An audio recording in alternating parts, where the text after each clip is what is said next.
नमस्ते बच्चों, स्वागत है आपका टीडी विडी स्टोरीज पे।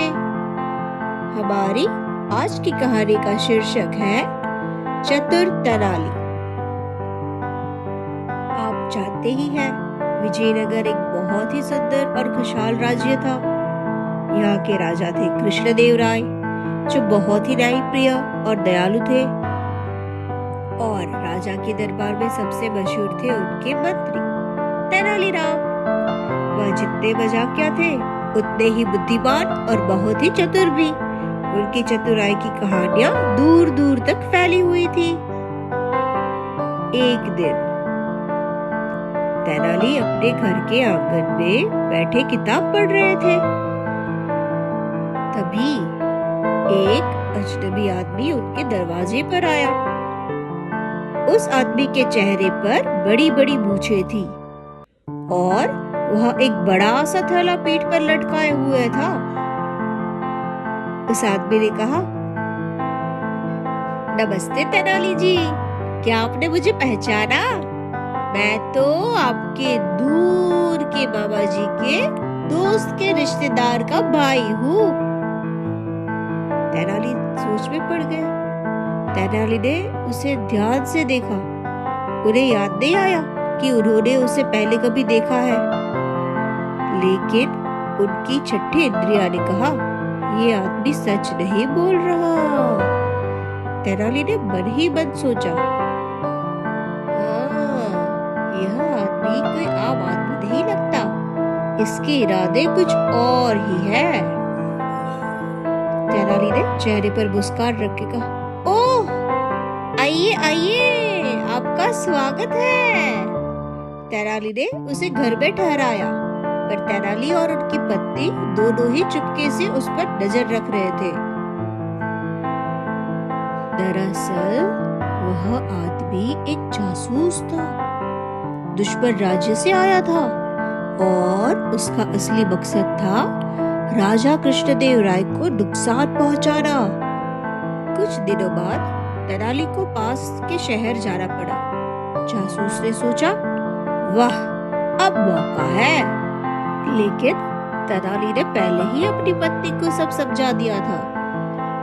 देखो, वह अजनबी खतरनाक है, उस पर नजर रखना, और अगर वह कोई चाल चले तो राजा तक खबर पहुंचनी चाहिए।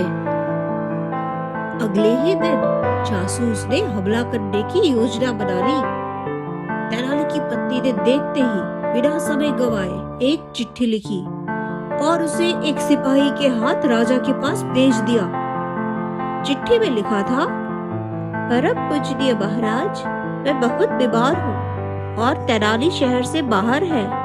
कृपया राजवैद्य और सैनिकों के साथ तुरंत आ जाए। मेरी तबीयत बहुत नाजुक है। राजा ने पढ़ा और तुरंत निकल पड़े।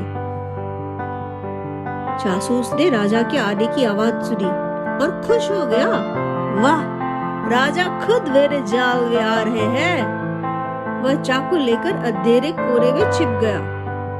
जैसे ही राजा अंदर आए, जासूस ने हमला करने की कोशिश की, लेकिन सैनिक चौकन्ने थे। उन्होंने बिजली की तरह उसे पकड़ लिया।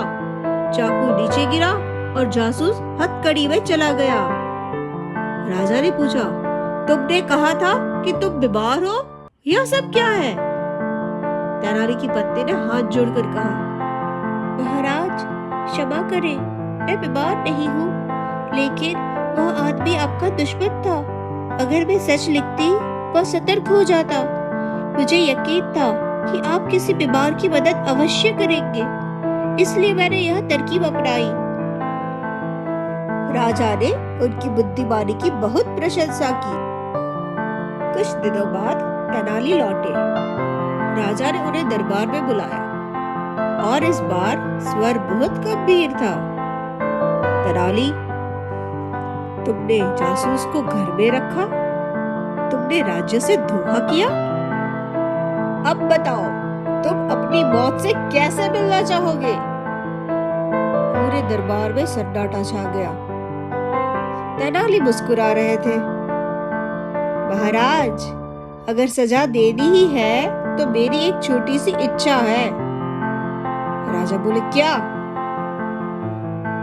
तेनाली, महाराज, मेरी इच्छा है कि मैं अपनी मौत से बुढ़ापे में, बहुत बहुत बुढ़ापे में आराम से हंसते हुए मिलूं।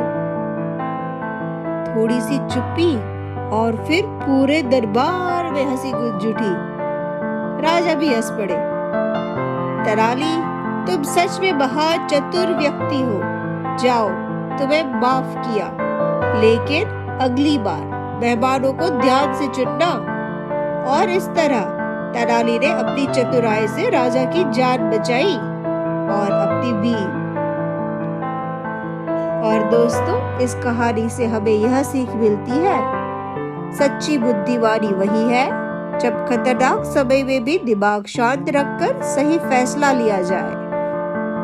और यही होती है हमारी आज की कहानी समाप्त। कल मिलेंगे। Please like, share and subscribe. Thank you.